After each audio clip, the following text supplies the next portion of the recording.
5 taon akong naging anino sa mansyong ito, habang ang asawa ko ay nagpapakasasa sa yakap ng iba at ang biyenan ko ay nilulustay ang perang pinaghirapan ko na natili akong tahimik. Akala nila isa lang akong katulong na pwedeng tapak-tapakan. Pero ngayong gabi ang card na gamit nyo ay hindi lang basta na-decline ang buhay ninyong nakaw ang tinapos ko. Sino nga ba ang tunay na may-ari ng Imperyong Villamayor? Ang laro ay tapos na. Huwag kang mag-alala, baby. She's just a glorified maid with a marriage license. Akala niya siguro ay may selebrasyon kaming gagawin dahil ika-5 anibersaryo namin ngayon. Hahayaan ko lang siyang magluto sa kusina habang inaayos ko ang paglilipat ng pondo sa account mo. She's too stupid and too busy scrubbing the floors to notice that I'm draining the Villamayor group for our future. Ang mga salitang iyon ay tila mga talim ng balaraw na bumaon sa dibdib ni Yara habang nakatayo siya sa labas ng bahagyang nakabukas na pinto ng library ni Renzo. Sa kanyang mga kamay ay hawak niya ang isang tray ng bagong timplang kape at ang paboritong ensaymada ng kanyang asawa. Ang init ng baso ay nanunuot sa kanyang palad ngunit mas matindi ang lamig na unti-unting lumalalamon sa kanyang buong pagkatao. Ito ang lalaking pinagpuyatan niyang gawa ng mga financial reports gabi-gabi sa loob ng 5 taon. Ito ang lalaking isinalba niya mula sa kahihiyan ng pagkalugi sa pamamagitan ng kanyang mga lihim na koneksyon sa mundo ng pananalapi. Habang suot ni Yara ang kanyang lumang apron na may bahid pa ng harina, ang asawa niyang si Renzo ay nakasandal sa kanyang mamahaling leather chair, tumatawa habang kausap sa telepono ang kabit nitong si Mireya. Isang hakbang pabalik ang ginawa ni Yara, ang kanyang mga tuhod ay nangangatog at ang hangin sa kanyang mga baga ay tila nauubos. Ngunit bago pa siya makalayo ang cellphone sa kanyang bulsa, ay niyanig ng isang tawag. Ang screen ay nagpakita ng pangalan na matagal nang nagbibigay sa kanya ng takot at pagod, Doña Felicia. Pagkasagot pa lamang niya sa tawag, ang boses ng kanyang biyenan mula sa kabilang panig ng mundo ay sumabog na parang bulkang Mayon. You useless girl, bakit na-decline ang transaction ko dito sa Chanel sa Madrid? I'm with my friends at nakakahiya na ang card ko ay hindi gumana. Sigurado akong kinuha mo ang pera sa account o sadyang hindi mo lang binayaran ang bills. You greedy gold digger, sapat na ang tinutuloy mo sa mansyon namin. Nang libre, huwag mong subukang pagkaitan ako ng luho ko. Hindi makasagot si Yara. Ang kanyang lalamunan ay tila punong-puno ng bubog na bawat paglunok ay nagdudulot ng hapdi. Gusto niyang isigaw na ang perang ginagasta nito sa Europe ay hindi galing sa yaman ng mga Villamayor, kundi mula sa mga matatagumpay na investments na siya mismo ang nagpalago ng palihim. Gusto niyang sabihin na ang card na iyon ay hindi gumana dahil sa sobrang paglustay nito habang siya ay tinitipid ang sarili kahit sa pambili ng bagong tsinelas. Ngunit ang tanging lumabas sa kanyang bibig ay isang mahinang buntong hininga. Dahan-dahan niyang ibinaba ang tray sa maliit na mesa sa hallway. Ang tunog ng porselana na tumama sa kahoy ay tila hudyat ng pagkabasag ng huling piraso ng kanyang pagtitiis. Ang kanyang paningin ay nagdilim hindi dahil sa himatayin siya, kundi dahil sa tindi ng emosyong nagpupumiglas sa loob ng kanyang dibdib. Pinagmasdan niya ang kanyang mga kamay, ang mga kamay na nagligtas sa kumpanya, ang mga kamay na nagluto ng libu-libong pagkain para sa pamilyang ito, at ang mga kamay na ngayon ay nanginginig sa matinding pait. Tiningnan niya ang pinto ng library ni Renzo sa huling pagkakataon. Narinig niya ang muling paghalakhak ng asawa, isang tunog na dati ay musika sa kanyang pandinig, ngunit ngayon ay tila kuko na kumakaskas sa pisara. Sa sandaling iyon, ang init ng pag-ibig na nagtulak sa kanya upang maging the silent queen ay tuluyan ng naging abo. Sa loob ng 5 taon, si Yara Dalisay ay naging anino, naging tuntungan, naging punching bag ng mga salitang mapang-api, ngunit habang ang isang luha ay pumatak mula sa kanyang mata, at bumagsak sa sahig na siya rin ang nagpakintab, isang sumpa ang nabuo sa kanyang isipan. Hanggang kailan mo kayang manatili sa isang bahay na itinuturing kang basura, habang ikaw ang nagsisilbing pundasyon nito? Kung ang pag-ibig ay naging utang na hindi na mababayaran, kailangan na bang putulin ang kadena bago ka tuluyang malunod sa sarili mong sakripisyo? Tumalikod si Yara hindi upang tumakas, kundi upang maghanda sa pagbawi ng lahat ng sa kanya. Sabi ni Papa bago siya mamatay, ikaw ang magiging swerte ng pamilyang ito. Pero tignan mo ngayon, Yara. Para kang isang itim na pusa na nagdadala ng kamalasan sa bawat sulok ng mansyong ito. Wala kang ibang ginawa, kundi ang maging pabigat. Ang boses ni Renzo ay umaalingaw-ngaw sa malawak na library. Bawat salita ay tila isang latigo na humahampas sa likod ni Yara Habang siya ay nakaluhod sa sahig, pinupunasan ang mga mantsa ng kape na naiwan ng kanyang asawa. Hindi ito ang unang pagkakataon na narinig ni Yara ang mga salitang ito, ngunit sa gabing ito, pagkatapos marinig ang katotohanan sa likod ng pinto, ang bawat lait ay tila isang pako na ibinabaon sa kanyang kabaong. Pasensya na Renzo, lilinisin ko lang ito at aalis na ako. Mahinang sagot ni Yara. Hindi niya itinaas ang kanyang paningin. Alam niyang kapag tinignan niya ang mga mata ng asawa, baka makita nito ang apoy na unti-unting nagliliyab sa kanyang mga balintataw. Make sure na walang maiiwang bakas. Maya-maya ay darating ang mga board members para sa isang urgent meeting. Huwag kang magpapakita sa kanila nakakahiya ang itsura mo. You look like a common servant, not a Villamayor wife. Pagpapatuloy ni Renzo bago ito padabog na lumabas ng silid. Nang marinig ni Yara ang paglayo ng mga yapak ni Renzo, dahan-dahan siyang tumayo. Inilapag niya ang basahang hawak sa gilid at lumapit sa mesa kung saan nakabukas ang laptop ni Renzo. Doon sa screen ay nakabalandra ang isang financial spreadsheet na puno ng pulang marka. Ito ang dahilan kung bakit nagpapanik si Renzo. Isang malaking butas sa pondo ng kumpanya na hindi nito maipaliwanag sa mga investors. Isang butas na siya mismo ang gumawa dahil sa pagbili ng mga mamahaling regalo para kay Mireya. Dahan-dahang hinawakan ni Yara ang keyboard. Ang kanyang mga daliri na tila may sariling isip ay nagsimulang sumayaw sa ibabaw ng mga keys. Sa loob lamang ng ilang minuto ang magulo at madayang ulat ni Renzo ay na-analyze na niya sa kanyang isipan. Alam niya kung saan itinago ang pera, kung paanong ginamit ang mga dummy accounts at kung gaano kalapit ang buong Villamayor Group sa isang malaking bangin ng pagbagsak. Tila bumalik ang kanyang gunita sa mga gabi noong buhay pa ang biyenan niyang si Don Vicente. Ang matanda ang nakadiskubre sa kanyang talino sa numero. Yara, ikaw ang utak na kailangan ng anak ko, bulong nito noon bago malagutan ng hininga. Huwag mong hahayaang mawasak ang kumpanyang binuo ko. Dahil sa pangakong iyon naging anino si Yara. Siya ang nagsasagawa ng mga komplikadong audit sa madaling araw habang himbing na natutulog si Renzo. Siya ang gumagawa ng mga desisyong pinansyal na ipinapasa ni Renzo bilang sarili nitong ideya. Siya ang silent queen na nagpapatakbo ng kaharian mula sa madilim na sulok ng kusina.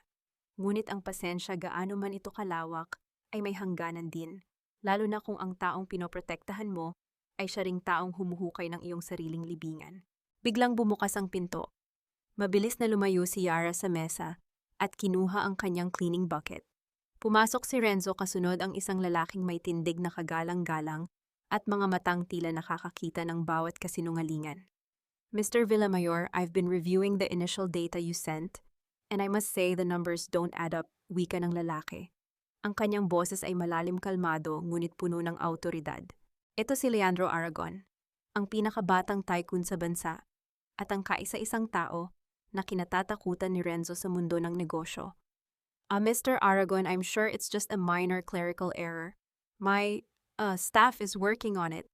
Yara, get out now. Why are you still here? Sigaw ni Renzo, ang muka ay namumula sa takot at hiya. Tumungo si Yara at mabilis na naglakad palabas. Ngunit sa pagdaan niya sa tabi ni Leandro, aksidenteng nahulog mula sa kanyang bulsa ang isang maliit na notebook, ang notebook kung saan nakasulat ang mga tunay na computations para sa Villamayor Group. Bago pa man ito mapulot ni Yara, naunahan na siya ni Leandro. Pinulot ng lalaki ang notebook at sandaling tinignan ang bukas na pahina. Isang matalim na tingin ang ipinukol ni Leandro kay Yara. Tila may isang kuryenteng dumaan sa pagitan nila. Isang pagkilala sa isang kapwa henyo na nagtatago sa ilalim ng maskara. I think this belongs to you, sabi ni Leandro, iniabot ang notebook kay Yara. Ang kanyang boses ay mas malambot kaysa noong kausap niya si Renzo. Salamat po, ni bulong ni Yara, mabilis na kinuha ang notebook at lumabas ng library. Pagdating sa kusina, napasandal si Yara sa lababo. Ang kanyang puso ay kumakaba ng mabilis. Alam niyang nakita ni Leandro ang mga formula sa notebook na yon. Formula na tanging isang master strategist lamang ang makakagawa. Hindi nagtagal narinig niya ang muling pagsigaw ni Renzo mula sa library. Yara, halika rito ngayon din. Dali-daling bumalik si Yara. Nakita niyang galit na galit si Renzo habang si Leandro ay nakatayo lang sa isang tabi, malamig na pinapanood ang eksena. You stupid woman, dahil sa kalat mo na wala ang focus ko sa presentation. At heto, Inihagis ni Renzo ang isang makapal na dokumento sa harap ni Yara. Pirmahan mo iyan, now. Tinignan ni Yara ang dokumento. Ito ay isang confession letter. Isang dokumentong nagsasabing siya ang nag-embezzle ng pondo ng kumpanya sa loob ng nakaraang 2 taon. Gusto ni Renzo na siya ang maging scapegoat upang maligtas nito ang sarili kay Leandro Aragon. Renzo, ano ito? Alam mong wala akong kinalaman sa perang nawala. Panginginig na wika ni Yara. Huwag kang magmalinis. You're my wife, utang mo sa akin ang buhay na meron ka ngayon. Pirmahan mo iyan para matapos na ang gulo sa boardroom. If you love me, if you care about this family, sasaluin mo ito para sa akin. Ang mga mata ni Renzo ay punong-puno ng manipulasyon at puot. Lumingon si Yara kay Leandro na nakatingin sa kanya nang may hindi maipaliwanag na ekspresyon. Pagkatapos muli niyang tinignan ang kanyang asawa. Ang lalaking pinagsilbihan niya, ang lalaking binigyan niya ng lahat ngunit ngayon ay handa siyang ipakulong para lamang sa sariling kapakanan. At kung hindi ko pipirmahan sa tanong ni Yara ang kanyang boses, ay hindi na nangangatog. Ito ay naging kasing lamig ng yelo. Kung hindi ka pipirma, itatapon kita sa kalsada na parang basurang walang pinanggalingan. I'll make sure you rot in jail, Yara. Pumili ka, ang kaligtasan ko o ang pagkawasak mo. Huminga ng malalim si Yara. Kinuha niya ang panulat na nasa mesa.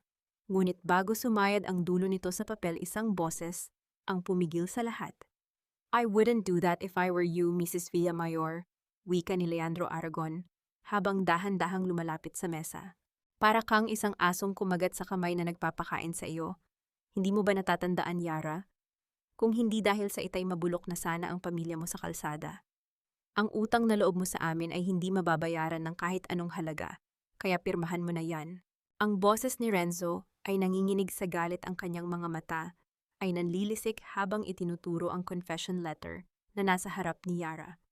Bawat salita niya ay tila isang mariing silya na itinutulak sa isang saradong pinto, pilit na ipinapaalala kay Yara ang kanyang pinagmulan upang mas lalo siyang maliitin.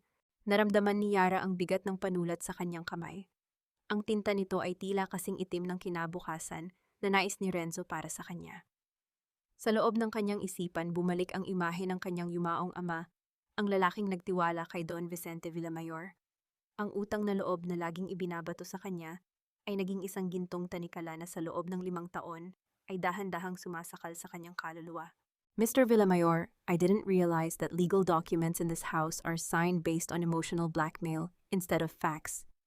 Pakli ni Leandro Aragon.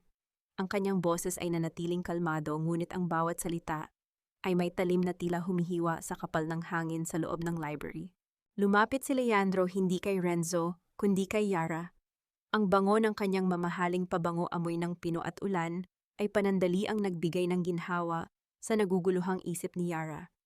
Mrs. Villamayor, if you sign that paper, you are not just saving his reputation.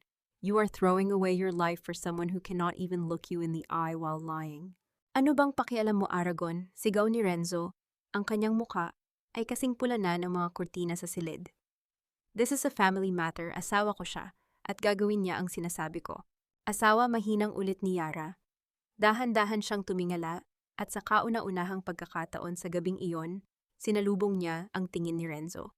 Walang luha sa kanyang mga mata, kundi isang malamig at malalim na kawalan. Ang asawa ba ay iyong ibinebenta ang dangal para sa sariling kaligtasan? Ang pamilya ba ay iyong ninanakawan ang kinabukasan para sa luho ng iba?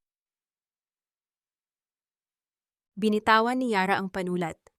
Ang tunog nito nang tumama sa sahig ay tila isang malakas na hudyat ng pagwawakas ng isang mahabang pagtitiis. Hindi siya pumirma. You're going to regret this, pagbabanta ni Renzo. Palalayasin kita rito, I'll make sure na wala kang mapupuntahan. I'll strip you of everything, Yara. Wala ka nang pwedeng kunin sa akin, Renzo. Dahil matagal mo nang kinuha ang lahat. Tugon ni Yara, ang kanyang boses ay kasing tatag ng batong hiyas sa gitna ng unos. Isang sandali ng katahimikan ang namayani, ngunit ito ay nabasag nang marinig ang mabilis na pagkatok sa pinto ng library. Hindi ito ang mahinhin na katok ng mga katulong. Ito ay malakas, mapilit at puno ng pagmamay-ari.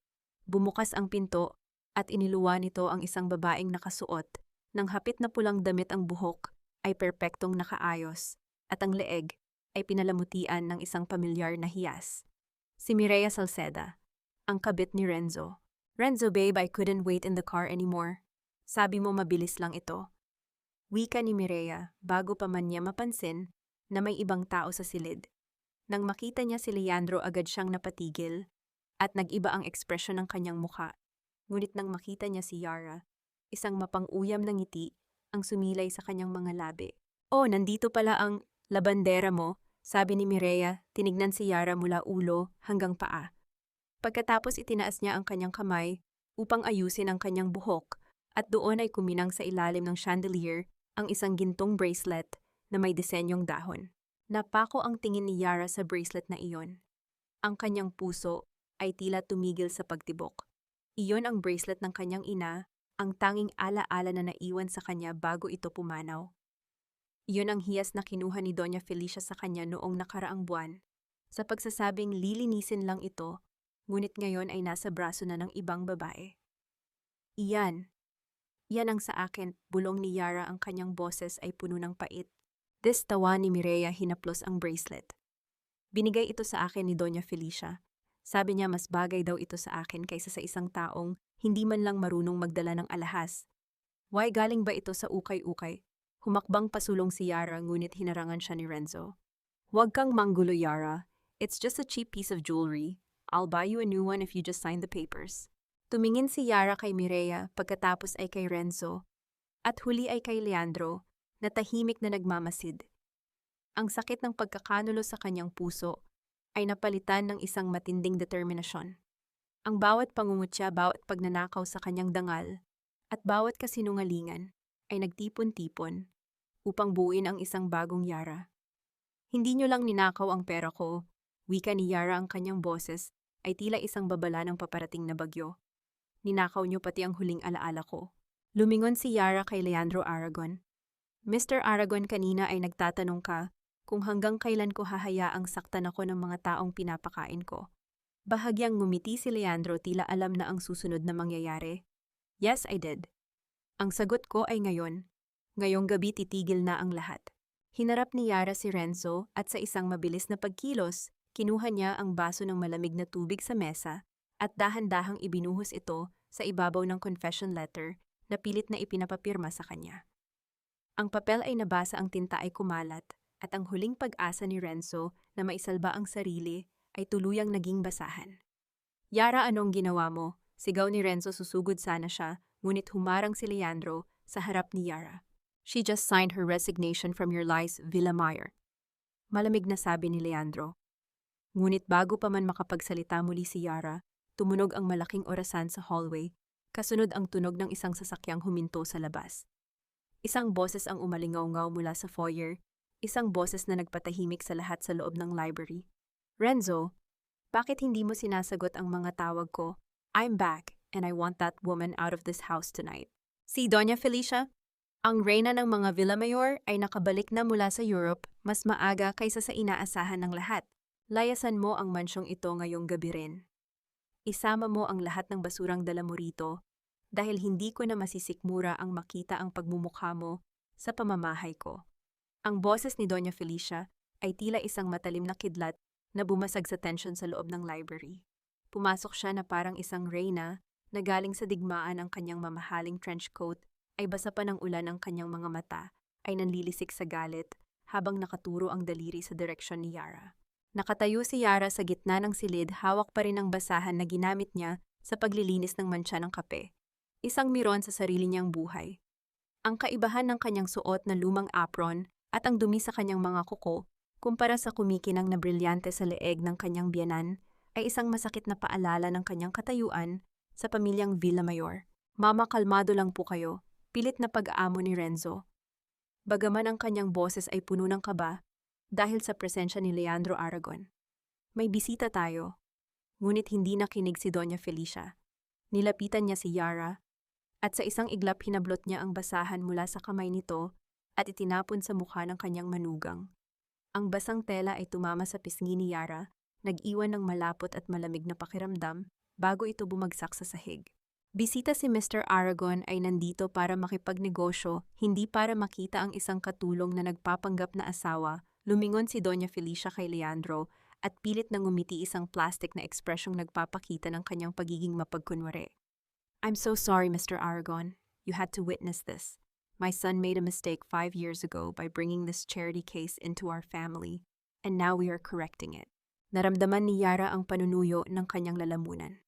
Ang bawat salita ng biyenan ay tila mga karayom na isa-isang itinusok sa kanyang puso. Hindi siya makahinga ng maayos. Ang kanyang mga kamay ay nanginginig hindi dahil sa takot, kundi dahil sa tindi ng sakit na kanyang kinikimkim.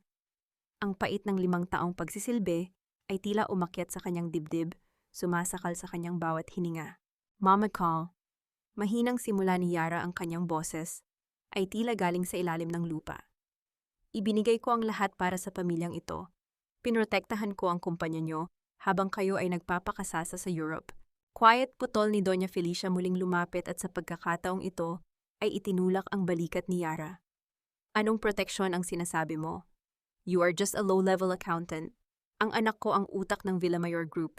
Ang kapal ng mukha mong angkinin ang tagumpay ni Renzo, habang ninanakawan mo kami para sa sarili mong kapakanan. Tumingin si Yara kay Renzo, umaasang magsasalita ang asawa. Umaasang ipagtatanggol siya nito. Ngunit iniwas lamang ni Renzo ang kanyang paningin.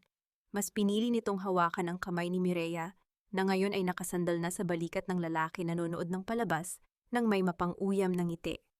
Ang katahimikan ni Renzo ang naging huling hantungan ng pag-asa ni Yara. Sa sandaling iyon, ang huling hibla ng pagmamahal na kanyang pinanghahawakan ay tuluyang naputol. Fine, bulong ni Yara, ang kanyang puso na dati ay nagdurugo ay tila unti-unting nagiging bato. Aalis ako. Good, and don't you dare bring anything that isn't yours. Sigaw ni Doña Felicia. Renzo, tawagin mo ang mga guards. I want her out of my sight before the rain stops. Naglakad si Yara palabas ng library. Bawat hakbang ay tila 1 kilo ang bigat. Hindi siya lumingon. Hindi niya tinignan si Leandro Aragon. Bagaman nararamdaman niya ang matalim na titig nito sa kanyang likuran. Pagdating sa kanyang maliit na kwarto, isang kwartong mas maliit pa sa walk-in closet ni Mireya, kinuha niya ang isang lumang bag. Wala siyang dinalang alahas. Wala siyang dinalang mamahaling damit. Ang tanging dinala niya ay ang kanyang mga dokumento at ang kanyang laptop. Nang makalabas siya ng mansyon, sinalubong siya ng malakas na buhos ng ulan. Ang langit ay tila nakikiramay sa kanyang pighati, bawat patak ng tubig ay humahalo sa kanyang mga luha na hindi na niya mapigilang lumabas. Ang dilim ng gabi ay tila lalamon sa kanyang maliit na bulto habang naglalakad siya sa mahabang driveway ng subdivision. Biglang isang malakas na ilaw ng sasakyan ang tumama sa kanyang likuran. Ang tunog ng makina ay dahan-dahang lumapit hanggang sa huminto ito sa kanyang tabi. Bumukas ang bintana ng mamahaling itim na SUV. Iniluwa nito ang mukha ni Leandro Aragon. Ang kanyang mga mata ay hindi na malamig. Mayroon itong halong paghanga at matinding seryosong intensyon. Ang ulan ay hindi para sa mga taong sumusuko. Mrs. Villamayor, wika ni Leandro, habang binubuksan ang pinto ng sasakyan mula sa loob. It's for those who need to wash away the dirt of the past to see a clearer future. Get in. Tumingin si Yara sa mansyong unti-unting lumalabo sa paningin niya dahil sa dami ng ulan. Ang mansyong naging kulungan niya ng 5 taon. Pagkatapos tumingin siya kay Leandro, bakit mo ito ginagawa? Tanong ni Yara, ang kanyang boses ay paos at basag. Because I don't invest in companies, Yara. I invest in people. Sagot ni Leandro. At ikaw ang pinakamahalagang investment na nakita ko sa loob ng mahabang panahon. The silent queen shouldn't be walking in the mud. She should be building her own throne. Huminga ng malalim si Yara. Ang lamig ng ulan ay nanunuot sa kanyang buto, ngunit ang mga salita ni Leandro ay nagbigay ng isang maliit na spark ng apoy sa kanyang nanlalamig na puso. Humakbang siya papasok sa sasakyan, iniwan ang lahat ng pait at sipayo sa kalsadang basa. Hanggang kailan mo kayang maging biktima ng sarili mong kabutihan? Kung ang mundo ay binuo para sa mga mapang-api, kailangan mo bang maging mas masama upang mabuhay? O kailangan mo lang ipakita kung sino ang tunay na may hawak ng alas? Habang umaandar ang sasakyan palayo, binuksan ni Yara ang kanyang laptop. Ang screen ay nagliwanag, nagpapakita ng isang command prompt na may mga codes na siya lang ang nakakaalam. Sisimulan na natin, bulong ni Yara sa sarili. Huwag mong hayaang lamunin ka ng lamig. Ang katawan mo ay pwedeng manginig pero ang isipan mo ay dapat manatiling kasing talas ng brilyante. Ang boses ni Leandro ay mahina tila isang mainit na bulong sa gitna ng bagyo. Inabot niya ang isang makapal na wool jacket mula sa backseat at maingat na ipinatong ito sa mga balikat ni Yara.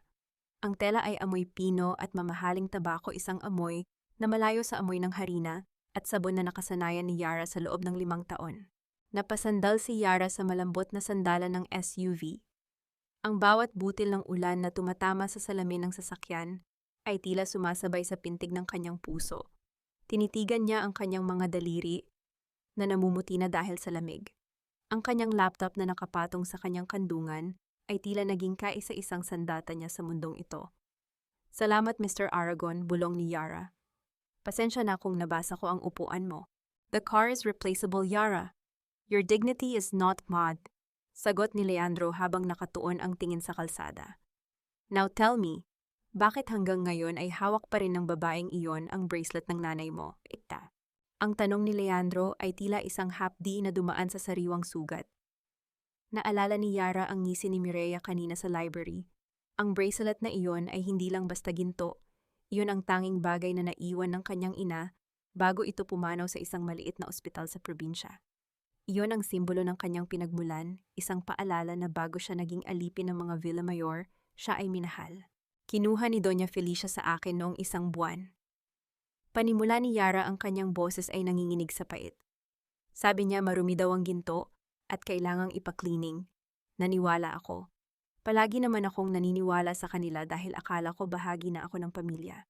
Pero ibinigay niya lang pala sa babaeng iyon. Ibinigay niya ang alaala ng nanay ko sa isang kabit. Isang mahabang katahimikan, ang namayani sa loob ng sasakyan, tanging ang mahinang ugong ng aircon at ang tunog ng wiper ang maririnig. Sa sandaling iyon, ang galit ni Yara ay hindi na isang mabilis na apoy. Ito ay naging isang malalim at malamig na dagat. Do you want it back, tanong ni Leandro. Higit pa sa pagbawi ng bracelet ang gagawin ko, Mr. Aragon. Tugon ni Yara habang binubuksan ang isang encrypted file sa kanyang laptop. Ninakaw nila ang 5 taon ng buhay ko. Ginamit nila ang talino ko para payamanin ang mga sarili nila habang itinuturing akong basura. It's time they realized that the foundation of their house is the very woman they kicked out in the rain. Mabilis na nag-type si Yara. Ang screen ay napuno ng mga listahan ng mga offshore accounts at mga private ledgers na tanging siya lang ang may access. Sa bawat keystroke, tila may isang bahagi ng tanikala na nalalaglag mula sa kanyang pagkatao. Ang Villamayor Group ay nakadepende sa 3 malalaking credit lines mula sa International Merchant Bank. Paliwanag ni Yara ang kanyang mga mata ay nagliliwanag na sa asul na ilaw ng screen. Ang mga accounts na ito ay nakapangalan sa isang shell company na ako ang nag-incorporate. Sa isang click lang, madidisrupt ang cash flow nila. Doña Felicia won't be able to pay for her hotel in Madrid tomorrow. Renzo won't be able to fund Mireya's condo. You're going to freeze them, tanong ni Leandro may halong paghanga sa kanyang boses. No, ngumiti si Yara, isang ngiting puno ng lumbay at determinasyon. I'm going to make them bleed financially drop by drop. Gusto kong maramdaman nila ang pakiramdam ng walang katiyakan. Gusto kong makita kung gaano katatag ang pag-ibig ni Renzo at Mireya kapag wala na silang perang panggasta. Habang nagpapatuloy ang biyahe, isang notification ang lumabas sa screen ni Yara. Ito ay isang social media post mula kay Mireya. Isang larawan ng isang mamahaling steak dinner sa loob ng mansyon at sa caption ay nakasulat, "Finally the trash is out. Quality time with my king." Sa larawan kitang-kita ang bracelet ng nanay ni Yara na kumikinang sa braso ni Mireya habang hawak nito ang baso ng wine. Naramdaman ni Yara ang isang matinding buhol sa kanyang sikmura. Ang panlalait ay mas masahol pa sa pisikal na pananakit. Ngunit imbes na umiyak, huminga siya ng malalim at pinindot ang enter key. Isang mensahe ang lumabas, "Transaction executed, capital withdrawal initiated." Saan tayo pupunta? Tanong ni Yara habang isinasara ang laptop. Sa isang lugar kung saan hindi ka na anino, sagot ni Leandro. Huminto ang sasakyan sa harap ng isang modernong building na gawa sa salamin at bakal, ang Aragon Heights. You'll stay here for tonight. My security will make sure no Villamayor can get near you. Bumaba si Leandro at pinagbuksan ng pinto si Yara. Habang naglalakad sila papasok sa lobby, napansin ni Yara ang kanyang refleksyon sa malinis na salamin. Basa ang kanyang buhok, suot ang lumang apron sa ilalim ng mamahaling jacket ni Leandro at namumula ang mga mata. Ngunit sa likod ng pagod na iyon, may isang bagong ningning. Bago sila makapasok sa elevator, biglang nag-ring ang phone ni Leandro. Tumingin siya kay Yara bago sumagot. "It's Renzo." Sabi ni Leandro, ang kanyang boses ay puno ng pangungutya. Inilipat niya ang tawag sa speakerphone. "Aragon, nasaan si Yara?" "Alam kong kinuha mo siya pa." Sigaw ni Renzo sa kabilang linya. May tunog ng pagkabasag ng baso sa background. "Tell that woman to unfreeze the payroll account." Now nagkakagulo ang mga empleyado. At si Mama, hinarang ang credit card niya sa airport. Hindi sumagot si Yara. Nanatili siyang tahimik, pinakikinggan ang paghihirap ng lalaking dating itinuturing niyang mundo. "Yara, alam kong nakikinig ka." Muling sigaw ni Renzo, ang boses ay puno na ng desperasyon. "Don't do this, utang na loob, Yara. Isipin mo ang pamilya natin." Dahan-dahang lumapit si Yara sa phone. Ang kanyang boses ay kalmado, tila isang banayad na hangin bago ang tsunami. "Hindi card ang na-decline, Renzo. Ang pasensya ko ang na-decline.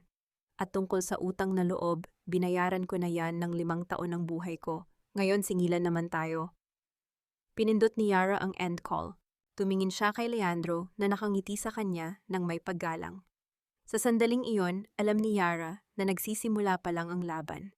Ngunit sa gitna ng tagumpay na ito, isang tanong ang pumasok sa kanyang isip.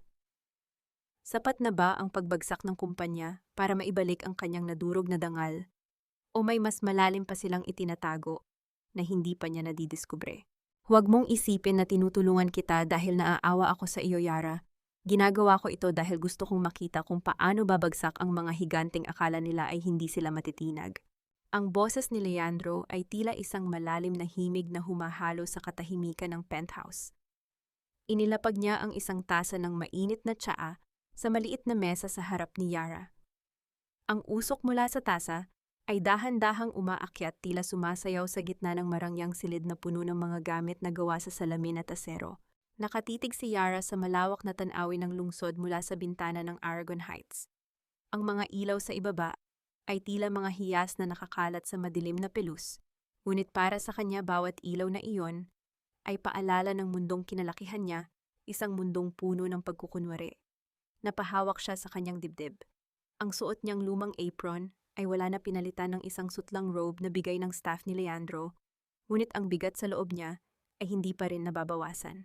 "Nagsimula na ang pagguho, Mr. Aragon," mahinang wika ni Yara. Ang kanyang mga mata ay nakatuon sa laptop na nakabukas sa kanyang tabi. Sa loob ng 20 minuto, ang credit limit ng Villamayor Group sa 3 pangunahing bangko ay tuluyan ng mapuputol. Ang mga tseke na nilagdaan ni Renzo para sa bagong showroom ni Mireya ay talantado na bukas. Isang mapait na ngiti ang sumilay sa mga labi ni Yara. Naalala niya ang bawat gabi na hindi siya natutulog, tinitiyak na balanse ang bawat sentimo ng kumpanya upang hindi mapahiya si Renzo sa harap ng mga investors. Ang bawat sakripisyo niya ay tila mga hibla ng sinulid na ngayon ay unti-unti niyang hinahatak upang mawasak ang telang binuo niya. "Hindi lang pera ang mawawala sa kanila, Yara," sabi ni Leandro habang lumalapit sa bintana. "Ang masakit sa mga katulad nila ay ang pagkawala ng kanilang mukha sa lipunan. Doña Felicia lives for the applause of her friends. Renzo lives for the power he thinks he has. Kapag wala na ang lahat ng iyon, ano na lang ang matitira?" Biglang niyanig ng sunod-sunod na mensahe ang telepono ni Yara na nakapatong sa mesa. Hindi niya kailangang tignan upang malaman kung kanino galing ang mga iyon, ngunit isang notification mula sa isang social media app ang nakakuha ng kanyang atensyon. Isang live stream mula sa isang kilalang luxury boutique sa Makati. Sa screen makikita si Doña Felicia na namumula ang mukha, nakikipagtalo sa isang sales clerk habang pinapalibutan ng kanyang mga kaibigang elite. "This is impossible. I am Felicia Villamayor. Subukan niyo ulit ang card na ito. Baka ang machine niyo ang sira." Sigaw ng matanda sa video. Ang kanyang boses ay nanginginig sa hiya at galit habang ang mga tao sa paligid ay nagsisimulang magbulungan at kumuha ng video. Pinanood iyon ni Yara ng walang kurap. Nakita niya kung paano dahan-dahang kinuha ng guard ang mga paper bags mula sa kamay ng kanyang biyenan dahil hindi pumasok ang bayad. Ang reyna ng mga Villamayor na laging nakataas ang noo ay mukhang isang kawawang matanda na nawalan ng bait sa gitna ng publiko. Ang unang pagputol ay laging pinakamasakit bulong ni Yara. Naramdaman niya ang isang kakaibang init sa kanyang mga mata. Hindi ito luha ng lungkot kundi luha ng isang taong sa wakas ay nakakahinga na pagkatapos malunod ng 5 taon. May problema, biglang wika ni Leandro habang tinitignan ang kanyang sariling tablet. Si Renzo, hindi siya tumitigil. Nagpadala siya ng mga tao sa bahay ng tiyahin mo sa probinsya. He's trying to find leverage against you, Yara. Ang balitang iyon ay tila isang balde ng yelong tubig na ibinuhos sa buong katawan ni Yara. Ang kanyang tiya Elena, ang tanging kamag-anak na nag-aruga sa kanya, noong mamatay ang kanyang mga magulang. Ang matandang babae ay may sakit sa puso at walang kinalaman sa gulo sa Maynila. Gagamitin niya ang pamilya ko. Nanginginig ang boses ni Yara, ang kanyang mga kamao ay nagtagis. Wala na ba talagang natitirang kahihiyan sa katawan niya? Huwag kang mag-alala, naunahan ko na siya pa. Pakli ni Leandro, hinawakan ang balikat ni Yara upang pakalmahin ito. Nandoon na ang mga tao ko upang ilipat ang tiyan mo sa isang ligtas na pasilidad. Pero kailangan mong malaman, Yara, hindi lang pera ang itinatago ni Renzo. May nakita ang mga tauhan ko sa archive ng kumpanya nyo. Ano yon? Tanong ni Yara habang mabilis na tumitibok ang kanyang puso. Isang dokumento tungkol sa pagkamatay ng tatay mo. Ang utang na loob na sinasabi nila sa iyo sa loob ng 5 taon, tila may mas malalim na lihim sa likod nyon. Hindi namatay ang tatay mo sa aksidente lang, Yara. At ang pamilya Villamayor, sila ang may hawak ng insurance policy na hindi mo kailanman natanggap. Napaatras si Yara, napakapit sa gilid ng mesa. Ang mundo niya ay tila muling nyanig. Ngunit sa pagkakataong ito, hindi ito gawa ng pananakit, kundi ng isang katotohanang matagal nang itinago sa kanya. Ang mga taong pinaglingkuran niya, ang mga taong inalayan niya ng kanyang buhay, dahil sa utang na loob, ay sila rin palang pumatay sa kanyang kinabukasan mula pa noong una. Anong ibig mong sabihin, paus na tanong ni Yara? Ninakawan ka nila, Yara. Hindi lang ng oras at talino. Ninakawan ka nila ng hustisya, sabi ni Leandro, ang kanyang mga mata ay puno ng determinasyon. Isang malakas na tunog ng doorbell ang bumasag sa usapan nila. Sa screen ng security camera sa pintuan ng penthouse, makikita ang isang lalaking basang-basa ng ulan nang gagalaiti sa galit at pilit na kinakalampag ang pintuan.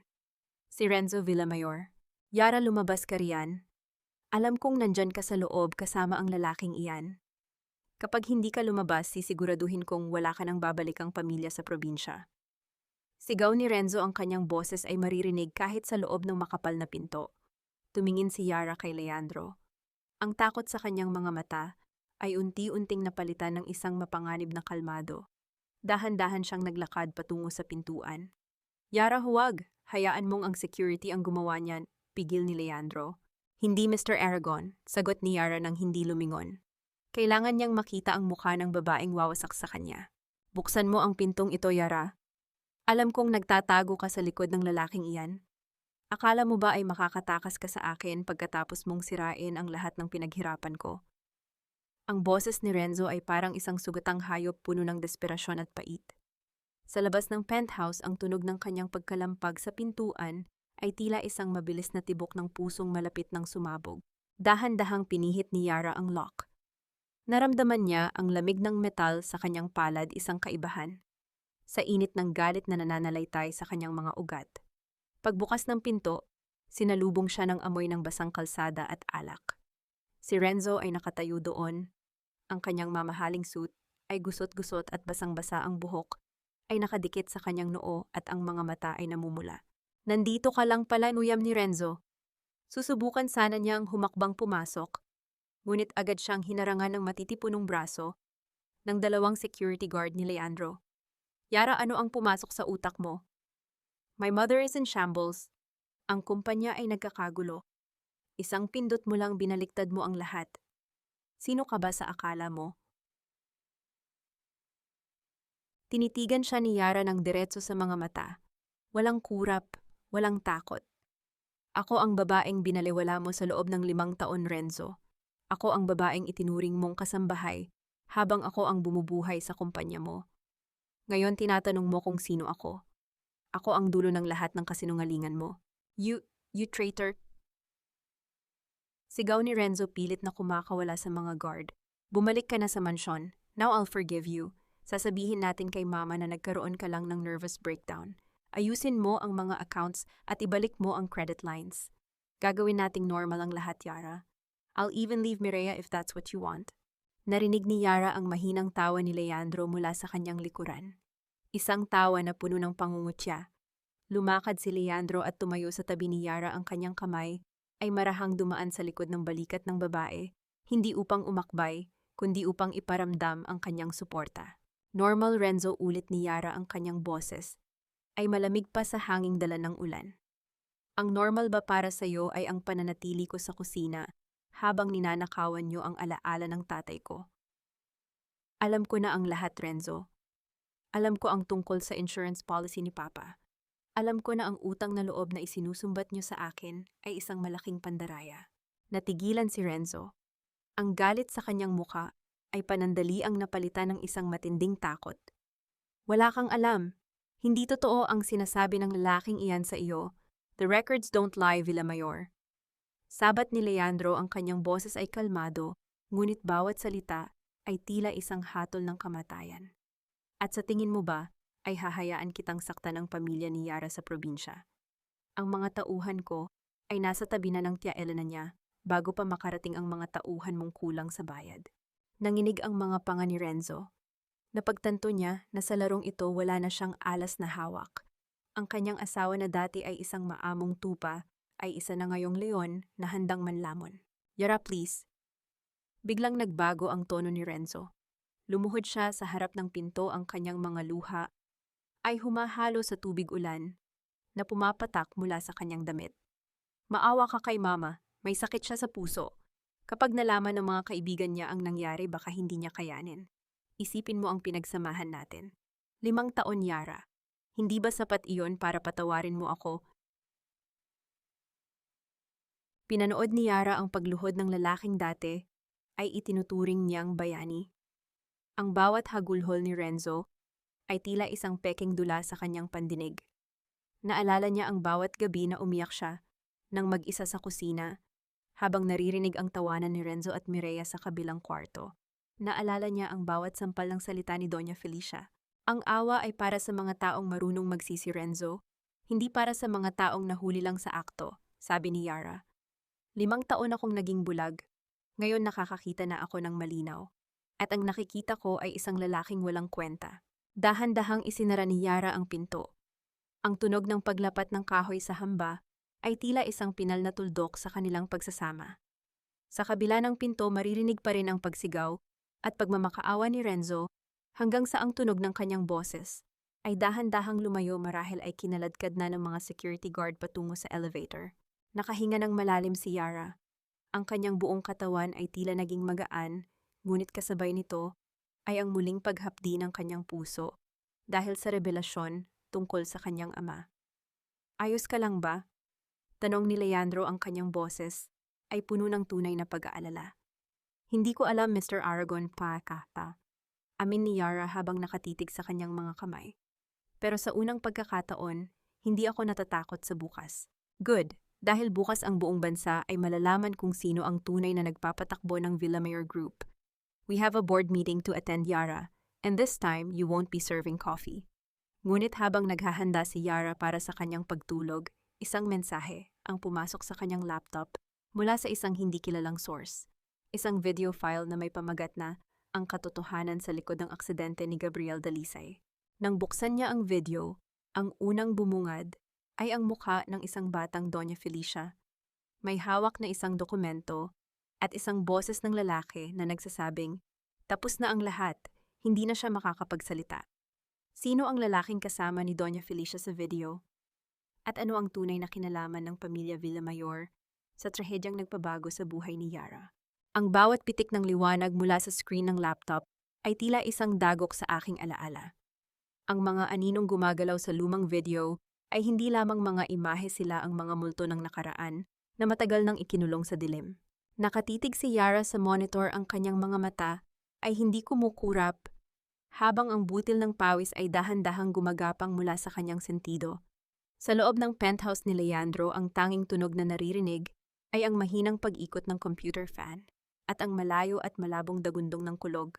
Ang video ay malabo, puno ng static, ngunit sapat na ang linaw upang makilala ang boses na bumasag sa kanyang katahimikan. Hindi na siya makakapagsalita, wika ng lalaki sa video. Nakatalikod ito sa camera, ngunit ang kanyang tindig ay pamilyar. Si Doña Felicia, na mas bata pa sa pagkakataong iyon, ay tumango habang mahigpit na hawak ang isang kulay asul na folder. "Siguraduhin mo lang, Arturo," sagot ni Doña Felicia. "Ang kumpanyang ito ay para sa anak ko. Hindi maaaring makuha ng isang hamak na engineer ang shares na pinaghirapan nating protektahan." Naramdaman ni Yara ang biglang paglamig ng kanyang mga kamay. Arturo. Iyon ang pangalan ng yumaong kapatid ni Doña Felicia, ang tiyuhin ni Renzo, na balita ay namatay sa ibang bansa. Maraming taon na ang nakalilipas. Ngunit ang mas masakit ay ang katotohanang ang shares na pinag-uusapan nila ay ang mga patent at investments na pagmamay-ari ng kanyang ama, si Gabriel Dalisay. Yara, huminga ka ng malalim. Ang malumanay na boses ni Leandro ay tila isang angkla sa gitna ng nagngangalit na emosyon ni Yara.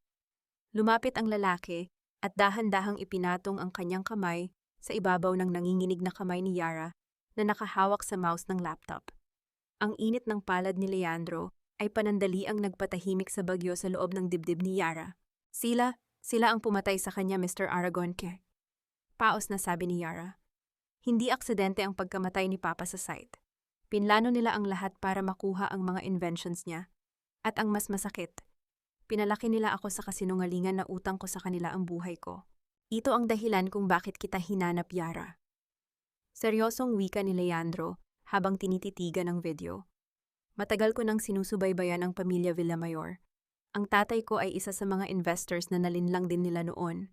Pero ang sayo ang pinakamalalang pagnanakaw na nakita ko. Hindi lang pera ang kinuha nila kundi ang buong pagkatao mo. Dahan-dahang tumayo si Yara. Ang kanyang mukha na kanina ay puno ng pait, ay unti-unting napalitan ng isang mapanganib na determinasyon. Ang bawat luhang pumatak sa kanyang pisngi ay tila naging gasolina na nagpaalab sa apoy ng kanyang paghihiganti. Bukas ang board meeting. Sabi ni Yara, ang kanyang boses ay wala ng alinlangan. Akala ni Renzo ay ang pera lang ang kinuha ko sa kanya. Akala ni Doña Felicia ay ang luho lang niya ang nawala. Pero bukas ipapakita ko sa kanila na ang pinakamalaking pagkakamali nila ay ang iwanan akong buhay. Handa ka na ba? Tanong ni Leandro, ang kanyang mga mata ay puno ng paghanga at suporta. Higit pa sa handa, Mr. Aragon. Gusto kong makita ang mukha nila kapag nalaman nilang ang Silent Queen ay hindi lang basta accountant. Ako ang tagapagmana ng lahat ng ninakaw nila. Samantala sa mansyon ng mga Villamayor, ang kadiliman ay tila mas lalong naging mabigat. Nakaupo si Doña Felicia sa kanyang kama, ang kanyang mukha ay maputla habang hawak ang isang baso ng brandy. Ang lahat ng ilaw sa mansyon ay nakapatay dahil naputol na rin ang kuryente, isa pang epekto ng pag-freeze ni Yara sa mga utility accounts. "Mama, kailangan nating gawin ang paraan," sigaw ni Renzo. Habang naglalakad pabalik-balik sa dilim, tanging liwanag lang ng kanyang cellphone ang nagsisilbing ilaw. Ang mga shareholders ay nagkakagulo. May mga balita ng lumalabas na bankrupt na tayo. At si Mireya, iniwan niya ako. Kinuha niya ang huling pera sa vault at hindi na sumasagot sa mga tawag ko. "Tumahimik ka, Renzo." Asik ni Doña Felicia, bagaman ang kanyang boses ay nanginginig din. "Hindi tayo matatalo ng isang Yara Dalisay. Mayroon pa tayong baraha, ang mga dokumento ng tatay niya. Hanggat hindi niya nahahanap ang orihinal na kopya, tayo pa rin ang may-ari ng Villamayor Group." "Pero mama, paano kung nasa kanya na..." Tanong ni Renzo, ang kanyang boses ay puno ng takot. Biglang bumukas ang pinto ng kwarto. Ang silweta ng isang tao ay aninag sa liwanag ng kidlat mula sa bintana. "Hindi niyo na kailangang maghanap," wika ng isang boses mula sa dilim. Isang lalaking nakasuot ng itim na suit ang pumasok. Hawak niya ang isang asul na folder, ang folder na nakita ni Yara sa video. "Sino ka?" sigaw ni Renzo. "Isang kaibigan na nais tumulong sa inyo para makuha ang huling alas laban kay Yara Dalisay." Ngumiti ang lalaki, isang ngiting tila galing sa impyerno. Sino ang misteryosong lalaking ito? At sapat ba ang ebidensyang hawak ni Yara para mapabagsak ang isang pamilyang handang pumatay para sa kapangyarihan? Huwag kang umasta na parang may-ari ng kumpanyang ito, Yara. Isang pirasong basahan ka lang na napulot namin sa kalsada, at ngayong gabi sisiguraduhin kong babalik ka sa putik na pinanggalingan mo. Ang boses ni Renzo ay umalingaw-ngaw sa loob ng marangyang boardroom ng Villamayor Group. Nakatayo siya sa dulo ng mahabang mesa, pilit na itinatago ang panginginig ng kanyang mga kamay sa likod ng kanyang likuran. Sa tabi niya si Doña Felicia ay nakaupo ng tuwid, ang kanyang mukha ay puno ng kolorete upang itago ang puyat at pagkatalo habang mahigpit na hawak ang asul na folder na ibinigay ng misteryosong lalaki kagabi. Sa tapat nila si Yara ay dahan-dahang pumasok sa silid. Wala na ang kanyang apron. Wala na ang kanyang lumang tsinelas. Suot niya ang isang kagalang-galang na navy blue power suit na hapit sa kanyang katawan. Ang kanyang buhok ay maayos na nakapusod at ang kanyang mga mata ay tila dalawang nagniningning na uling sa gitna ng niebe. Sa likuran niya si Leandro Aragon ay naglalakad ng may awtoridad, nagsisilbing anino at proteksyon ng babaeng dati ay itinuturing na basura. Narinig ni Yara ang mahinang bulungan ng mga board members. Ang mga taong dati ay hindi man lang tumitingin sa kanya kapag naghahain siya ng kape, ay ngayon ay nakatingin sa kanya ng may pagtataka at kaba. Naramdaman ni Yara ang bigat ng bawat hakbang. Sa loob ng kanyang dibdib, ang bawat panlalait ni Renzo kanina ay tila mga huling patak ng ulan bago ang isang malaking baha. Renzo, ang kumpanyang ito ay hindi binuo sa yabang, kundi sa talino at pawis na ninakaw niyo mula sa tatay ko, seryosong wika ni Yara habang inilalapag ang kanyang laptop sa gitna ng mesa. Ang tunog ng paglapat ng gadget sa makinis na kahoy ay tila isang hudyat ng pagsisimula ng digmaan. Tumahimik ka! Sigaw ni Doña Felicia habang inihahagis ang asul na folder sa harap ni Yara. Heto ang katibayan na ang lahat ng inventions ng tatay mo ay legal na ibinenta sa amin. We have the original signatures. You have nothing, Yara. You are just a delusional woman trying to steal what is ours. Dahan-dahang kinuha ni Yara ang folder. Binuksan niya ito at tiningnan ang mga pirma sa ilalim. Isang mapait na ngiti ang sumilay sa kanyang mga labi. Alam niya ang bawat kurba ng panulat ng kanyang ama. Alam niya ang bawat marka ng pag-ibig na iniwan nito sa mga dokumento. At ang nakita niya sa folder ay isang malaking insulto sa alaala ni Gabriel Dalisay. Mama, ang pirma ni Papa ay hindi kailanman naging ganito katuwid. Mahinang sabi ni Yara, ang kanyang boses ay puno ng pait. Ito ay isang pekeng dokumento. At ang taong nagbigay sa inyo nito, sigurado ba kayong kakampi niyo siya? Lumingon si Yara sa pintuan. Pumasok ang misteryosong lalaki. Kagabi siya, si Attorney Valdez, ang dating legal counsel ni Don Vicente, na matagal nang nawawala. Ngunit sa pagkakataong ito, hindi siya sa tabi ni Renzo tumayo. Huminto siya sa tabi ni Leandro Aragon. Anong ibig sabihin nito, Octa? Nanginginig na tanong ni Renzo, ang kanyang mukha ay nawalan ng kulay.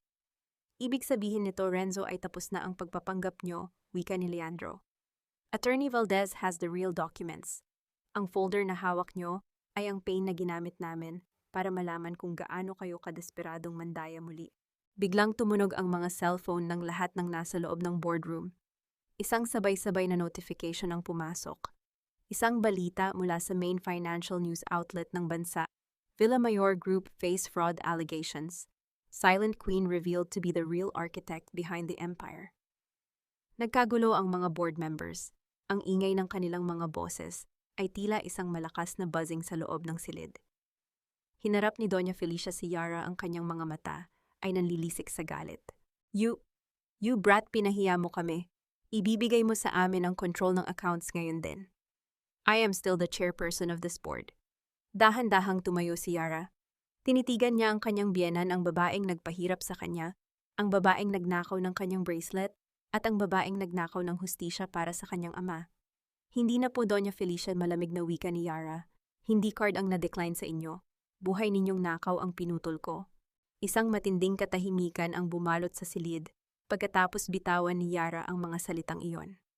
Ang bawat board member ay nakatingin sa mag-inang Villamayor na tila mga bangkay na naglalakad. Ang kapangyarihang hawak nila sa loob ng ilang dekada ay tila buhangin na tinangay ng hangin sa harap ng katotohanan. Security, palabasin ang mga taong ito. Sigaw ni Yara, ang kanyang boses ay puno ng awtoridad na hindi matitibag. Pumasok ang mga guards, ngunit hindi si Yara ang kinaladkad nila. Nilapitan nila si Renzo at Doña Felicia. Ang tunog ng mga yapak ng mga guards sa carpet ay tila isang marcha ng kamatayan para sa dangal ng pamilya Villamayor. Yara, hindi mo pwedeng gawin ito, asawa mo ako. Huling sigaw ni Renzo habang pilit na kumakawala sa mga guard. Hindi na ngayon, Renzo. Ang kasal natin ay naging isang negosyo kung saan ako lang ang nag-invest. At ikaw ang naging pinakamalaking lugi ko, tan, huling tugon ni Yara. Nang mailabas na ang dalawa na paupo si Yara sa kanyang upuan, ang kanyang mga balikat ay dahan-dahang bumagsak, ang tindi ng emosyon ay unti-unting kumakawala. Naramdaman niya ang isang mainit na kamay sa kanyang likuran. Si Leandro. You did it, Yara, bulong ni Leandro. Ngunit bago pa man makapagsalita si Yara, isang pulis ang pumasok sa boardroom. May hawak itong warrant of arrest. Mrs. Dalisay, we need you to come with us. May bagong ebidensya kaming natanggap tungkol sa pagkamatay ni Gabriel Dalisay.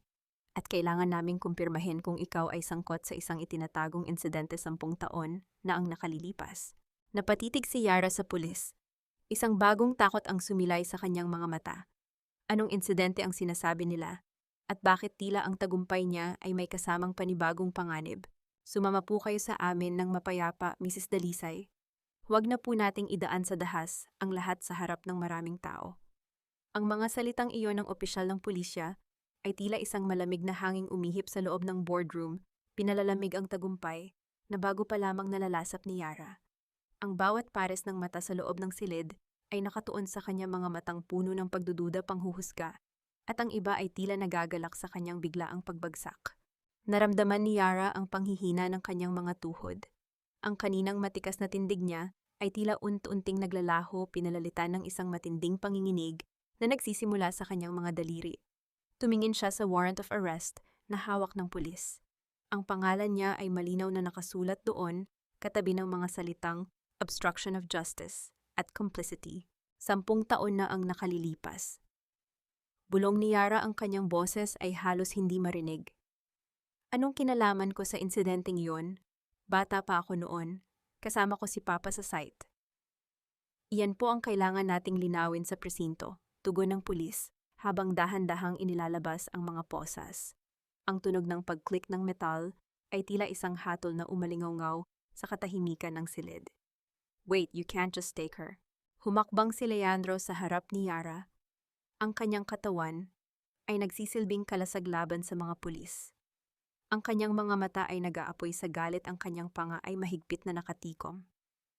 I am Leandro Aragon, and I am her legal representative at the moment. This warrant is based on an anonymous tip that hasn't been verified. You are violating her rights. Mr. Aragon, may utos kami mula sa korte. May lumitaw na bagong saksi na nagsasabing naroon si Yara Dalisay nang mangyari ang aksidente ng kanyang ama at nanahimik siya kapalit ng suporta mula sa mga Villamayor, paliwanag ng opisyal. Narinig ni Yara ang isang mapang-uyam na halakhak mula sa pintuan. Kahit kinaladkad na palabas ng mga security guards, huminto si Renzo at lumingon ang kanyang mukha ay puno ng demonyong kagalakan. Akala mo ba ikaw lang ang marunong maglaro, Yara? Sigaw ni Renzo, ang kanyang boses ay puno ng pait at tagumpay. 10 taon kang naging anino dahil sa utang na loob, pero ang totoo na nahimik ka dahil alam mong ikaw ang dahilan kung bakit namatay ang tatay mo. Sabay tayong lulubog, Silent Queen. See you in hell. Ang mga salitang iyon ni Renzo ay tila isang malakas na sampal na nagpabingi kay Yara. Ang mundo niya ay dahan-dahang umiikot. Ang mga alaala ng gabing iyon, 10 taon, na ang nakalilipas, ang amoy ng semento, ang tunog ng bakal na bumabagsak, at ang huling sulyap ng kanyang ama ay tila mga piraso ng puzzle na pilit na binubuo sa maling paraan. Hindi totoo yan! Hikbi ni Yara. Ang kanyang unang luha sa loob ng mahabang panahon ay pumatak hindi dahil sa lungkot, kundi dahil sa tindi ng kawalang hustisya. Dahan-dahang hinawakan ni Leandro ang mga kamay ni Yara. Ang init ng kanyang palad ay ang tanging bagay na nagpapanatili kay Yara sa realidad. Yara, tumingin ka sa akin. Look at me. Tumingala si Yara, sinalubong ang matapang at tapat na tingin ni Leandro. Hindi kita pababayaan. This is a trap, isang huling desperadong hakbang ng mga Villamayor para bawiin ang kumpanya. Bulong ni Leandro, ang kanyang boses ay puno ng pangako. Sumama ka sa kanila pero huwag kang magsalita ng kahit ano hanggat wala ako. I will fix this. I promise you, ilalabas kita riyan. Tumango si Yara bagaman ang takot ay nananatiling nakabaon sa kanyang puso. Pinanood niya habang ikinakabit ang mga posas sa kanyang mga manipis na braso. Ang bigat ng bakal ay tila ang bigat ng lahat ng sakripisyong ginawa niya sa loob ng 5 taon na ngayon ay tila wala ring saysay. Habang inilalabas siya ng boardroom, nadaanan niya si Doña Felicia na nakatayo sa hallway, pilit na inaayos ang kanyang gusot na damit. Ang matanda ay ngumiti sa kanya isang ngiting puno ng lason. "The higher you climb, the harder you fall, my dear." Bulong ni Doña Felicia habang dumadaan si Yara. "You should have stayed in the kitchen where you belong." Hindi sumagot si Yara. Pinili niyang itaas ang kanyang noo kahit na ang bawat hakbang niya ay tila patungo sa isang madilim na kailaliman. Pagdating sa elevator, lumingon siya sa huling pagkakataon at nakita si Leandro na mabilis na may kausap sa kanyang telepono. Ang kanyang mukha ay seryoso at determinado. Yun ang huling imahe na nakita ni Yara. Bago sumara ang pinto ng elevator, iniwan siyang mag-isa sa piling ng mga pulis. Sa loob ng mobile ng pulis, habang bumabaybay sila sa kalsada, tinitigan ni Yara ang kanyang mga posas. Ang bawat ilaw ng lungsod na dumadaan sa bintana ay tila mga anino ng kanyang nakaraan. Sa kanyang isipan, isang boses ang paulit-ulit na bumubulong. Ano nga ba ang nangyari sa gabing iyon? Bakit wala akong maalala pagkatapos ng pagbagsak ni Papa? Biglang ang sasakyan ng pulis ay puwersahang huminto dahil sa isang malaking truck na humarang sa gitna ng daan. Isang malakas na tunog ng pagpreno ang umalingaw-ngaw sa kalsada. "Anong nangyayari ta?" tanong ng isang pulis. Bago pa sila makakilos, ang pinto ng sasakyan ay binuksan mula sa labas ng mga lalaking nakasuot ng itim na maskara. Hindi sila mukhang pulis. At hindi rin sila mukhang mga tauhan ni Leandro. "Mrs. Dalisay, kailangan mong sumama sa amin." Wika ng isa sa mga lalaki, ang boses ay mekanikal at walang emosyon. "Sino kayo?" Yung takot na tanong ni Yara. Ang mga taong hindi hahayang mabulgar ang katotohanan 10 taon na ang nakalilipas. Sa mundong ito, Yara, walang puwang ang katarungan para sa mga taong masyadong matalino pero walang kapangyarihan. Akala mo ba ay ikaw ang may hawak ng alas? Hindi mo alam na ang barahang nilalaro mo ay matagal na naming minarkahan. Ang boses na iyon ay hindi galing kay Renzo. Hindi rin iyon ang matinis na boses ni Doña Felicia. Ito ay isang boses na tuyot malalim at puno ng awtoridad, isang boses na tila galing sa isang libingan. Nakatali ang mga kamay ni Yara sa likuran ng isang malamig na silyang bakal. Ang silid ay madilim, tanging isang maliit na bumbilya sa kisame ang nagbibigay ng madilaw at aandap-andap na liwanag. Amoy kalawang at lumang semento ang paligid. Ang bawat patak ng tubig mula sa isang sirang tubo sa sulok ay tila isang dambuhalang orasan na nagbibilang ng nalalabi niyang oras. Dahan-dahang lumabas mula sa anino ang isang lalaki. Nakasuot ito ng mamahaling puting barong, ang kanyang buhok ay maputi na at may hawak itong tungkod na yari sa ivory. Siya si Don Emilio Villamayor, ang kapatid ng yumaong Don Vicente, ang tunay na patriarch na matagal nang nananatili sa likod ng mga tabing. "Don Emilio?" Bulong ni Yara, ang kanyang labi ay tuyot at may bakas ng dugo. "Kayo ang nagligtas sa pamilya Villamayor, 10 taon na ang nakalilipas. Kayo ang nagtakip sa krimen ni Doña Felicia." Isang mahinang tawa ang kumawala sa tuyot na labi ng matanda. "Protection, Yara, yan ang tawag doon. Ang pamilya ay pamilya kahit gaano pa sila kadumi. Pero ikaw ang naging mantsa na hindi namin maalis-alis. Masyado kang naging kapaki-pakinabang, kaya hinayaan kitang manatili sa tabi ni Renzo. Pero ngayong naging banta ka na, kailangang tapusin ang sinimulan 10 taon na ang nakalilipas." Naramdaman ni Yara ang isang matinding kirot sa kanyang sentido. Ang mga alaala ng gabing iyon ay tila isang sirang pelikula na pilit na naglalaro sa kanyang isipan. Ang ulan, ang sigaw ng kanyang ama, at ang isang mukha, ang mukha ni Don Emilio na nakatayo sa itaas ng scaffolding bago bumagsak ang lahat. "Kayo," nanginginig na sabi ni Yara, "hindi si Doña Felicia ang pumatay kay Papa. Kayo ang nagtulak sa kanya. Matalinong bata." Uyam ni Don Emilio, habang dahan-dahang itinatapat ang dulo ng kanyang tungkod sa baba ni Yara, pilit na itinitingala ang mukha ng babae. "Ang tatay mo ay ayaw pumayag na ibenta ang kanyang patent para sa gagawin nating tulay. Gusto niyang ibigay ito sa gobyerno ng libre. Isang katangahan na hindi ko mapapayagan. Kaya naman gumawa ako ng paraan. At ikaw, Yara, ikaw ang naging tanging saksi na nakakita sa akin. Kaya niyo ako kinupkop. Tanong ni Yara, ang kanyang mga mata ay naniningkit sa galit at pait. Kaya niyo ako pinilit na tumanaw ng utang na loob sa inyo para manahimik ako. Ginamit niyo ang trauma ko para gawin akong alipin niyo. Trauma is a powerful tool, my dear. Binura nito ang alaala mo at pinalitan namin ito ng pasasalamat. Isang perpektong plano hanggang sa dumating ang lalaking yon, si Leandro Aragon. Samantala sa gitna ng kalsada si Leandro ay nanggagalaiti sa galit habang tinitignan ang naiwang mobile ng pulis. Ang mga pulis ay nakahandusay sa sahig, walang malay ngunit buhay pa. Mabilis niyang kinuha ang kanyang phone at tinawagan ang kanyang head of security. Trace the GPS of the laptop I gave her. Ngayon din sigaw ni Leandro. Hindi siya makapaniwala na sa ilalim ng kanyang ilong ay nakuha pa ring itakas si Yara. Kung may mangyaring masama sa kanya, sisiguraduhin kong walang matitirang Villamayor sa mundong ito. Nanginginig ang mga kamay ni Leandro. Sa loob ng maraming taon, lagi siyang kontrolado, lagi siyang may plano. Pero sa harap ng panganib na kinakaharap ni Yara, naramdaman niya ang isang emosyon na matagal na niyang kinalimutan, ang takot na mawalan ng isang taong mahalaga. Hindi na lang ito tungkol sa negosyo. Hindi na lang ito tungkol sa katarungan para sa kanyang ama. Ito ay tungkol sa babaeng nakita ang kanyang kaluluwa sa likod ng kanyang yaman. Balik sa madilim na silid, kinuha ni Don Emilio ang isang syringe mula sa kanyang tauhan. Ang likido sa loob nito ay malinaw, ngunit alam ni Yara na ito ang magiging katapusan niya. Isang overdose na magmumukhang suicide dahil sa guilt ng kanyang mga alegasyon. Magpahinga ka na, Yara. Sa kabilang buhay makakasama mo na ang tatay mo. Sabihin mo sa kanya ang tulay na ipinagkait niya ay nakatayo na at ang pangalan ng mga Villamayor ay nakaukit sa bawat semento nito. Bulong ni Don Emilio habang dahan-dahang inilalapit ang karayom sa braso ni Yara. Napapikit si Yara. Sa gitna ng dilim na alala niya ang boses ng kanyang ama, Yara, ang katotohanan ay parang tubig. Kahit anong takip mo gagawa at gagawa iyan ng butas para lumabas. Biglang isang malakas na tunog ng pagbagsak ng pintong bakal ang umalingaw-ngaw sa buong gusali. Ang mga tauhan ni Don Emilio ay mabilis na naglabas ng baril, ngunit bago pa sila makakilos ang mga bintana sa itaas, ay nabasag at pumasok ang mga smoke grenades. Ang silid ay napuno ng makapal na usok. Umubo si Yara, ang kanyang paningin ay lumalabo.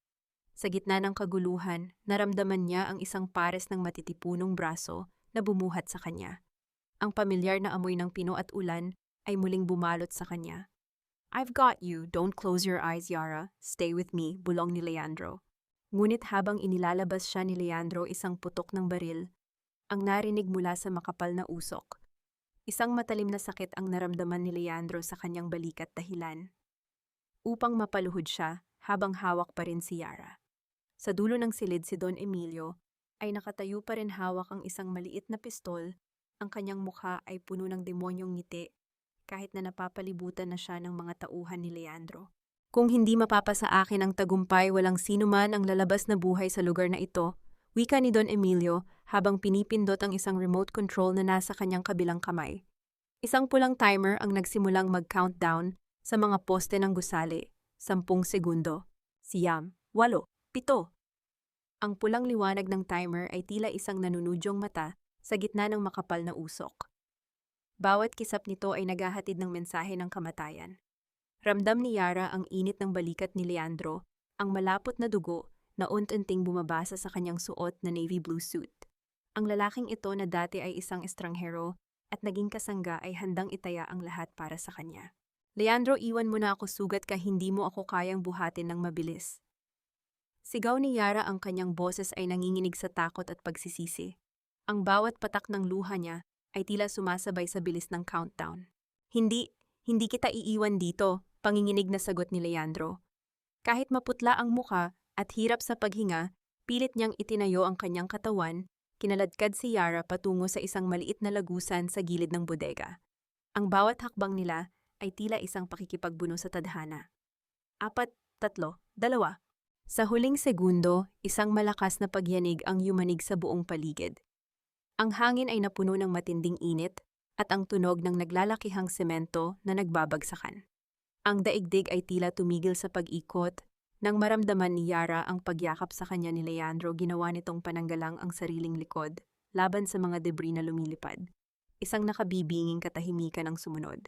Dahan-dahang imulat ni Yara ang kanyang mga mata. Ang paligid ay balot ng alabok at amoy ng sunog na kuryente. Ang bigat ng katawan ni Leandro sa ibabaw niya ay tila isang proteksyon na ayaw siyang bitawan. Leandro, gumising ka.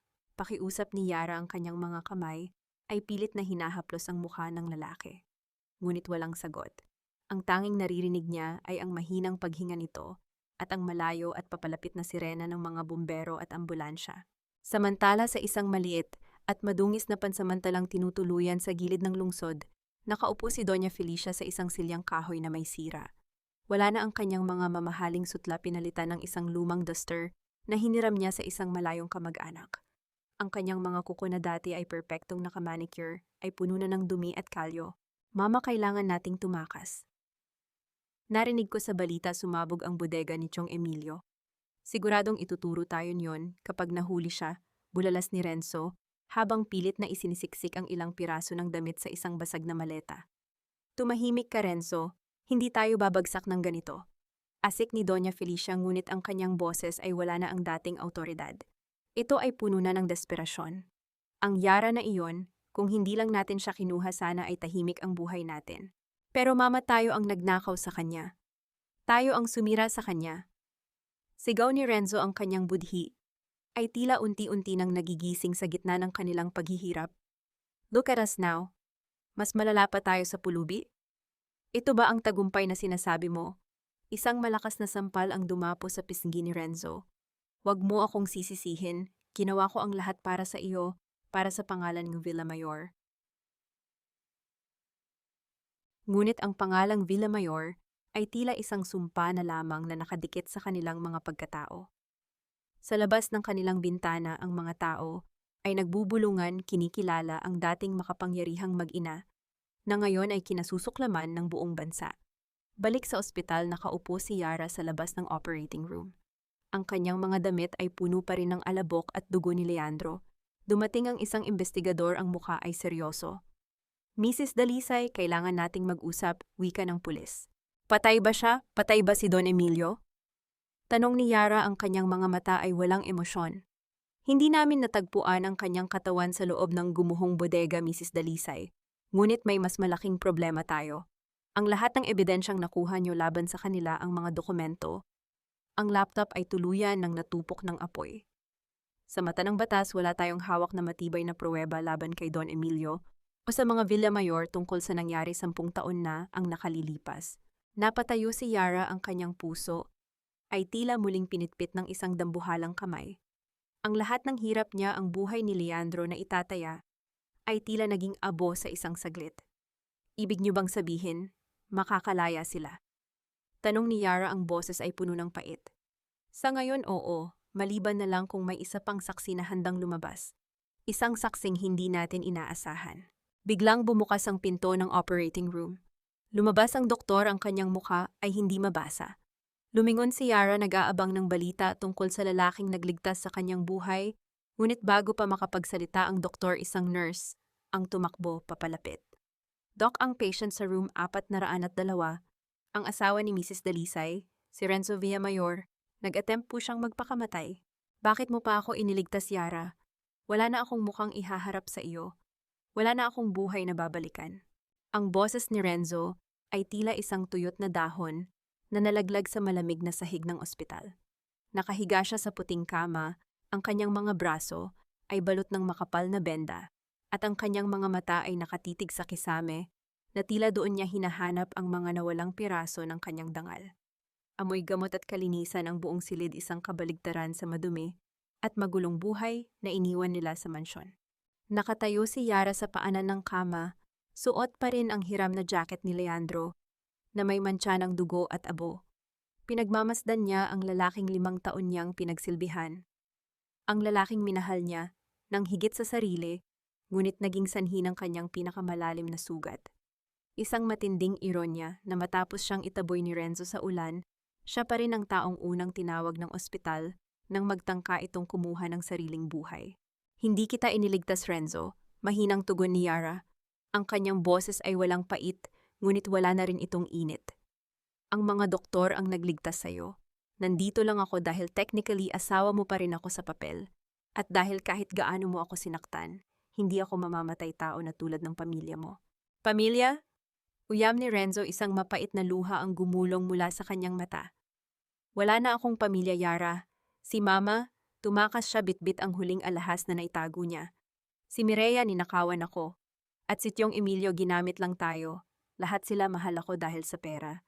Ikaw lang ang nagmahal sa akin ng walang kapalit, pero ikaw ang pinakasinira ko. Naramdaman ni Yara ang isang pamilyar na kirot sa kanyang puso. Ang path to redemption ni Renzo ay nagsisimula na, ngunit tila huli na ang lahat. Ang paghingi nito ng tawad ay parang pag-aalay ng bulaklak sa isang puntod na matagal nang natuyo. Nahanap na ng mga pulis ang vault ni Papa Tipan. Pag-iiba ni Yara ng usapan, pilit na pinapatigas ang kanyang kalooban. Sabi mo sinunog ni Don Emilio ang lahat. Pero alam kong may itinago ka, Renzo. Alam ko na hindi mo kayang itapon ang lahat ng alas mo.